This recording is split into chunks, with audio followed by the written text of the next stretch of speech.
First of all thank you Bunny Vas గారు and the whole team for giving me an opportunity. ఈ సినిమాలో నేను చాలా చిన్న కేమియో ఉంచారో తీసారా చెప్పండి, ఉందా? అయితే ఓకే, అయితే చెప్పచ్చు. చాలా కొంచెం పెద్ద కేమియో చేశాను, but such a lovely role. Bunny Vas గారు ఇది గుర్తుపెట్టుకోవడానికని నాకు ఇచ్చి ఉంటారు మీరు, ఎందుకంటే first me production. And but weave already given a super fantastic hit film little hearts అని. సో ఆ ఫ్లోలో ఇది ఇంకా దాన్ని 100 రెట్లు ఎక్కువగా ఉండాలని, ఇందులో ప్రతి ఒక్కరికి ద హోల్ ఫ్యామిలీ ఆఫ్ మిత్రమండలి పేరు పేరు పేరున, మళ్ళీ ఎవరైనా మిస్ అయితే తర్వాత తిడతారు కాబట్టి పేర్లు చెప్పట్లేదు.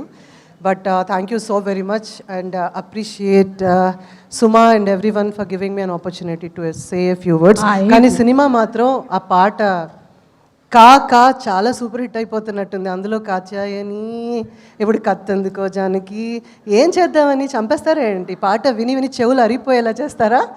I hope and I wish and I would love to hear more. And this film మీ అందరికి కూడా ఒక మంచి మంచి బ్రహ్మాండమైన ఫిలిం కావాలని కోరుకుంటున్నాను. Love you all. Thank you so much everybody. Thank you so much. Thanks Suma. Thank you so much. Thank you. వెళ్లే ముందు నీకు ఒక విషయం చెప్పాలనుకుంటున్నాను. నేనేదో నీకు ఆపర్చునిటీ ఇచ్చాను అనుకుంటున్నాను, నేను నీకు ఇచ్చింది మైక్ మాత్రమే. Thank you so much. Thank you Anitha, you looking beautiful just like me and Niharika.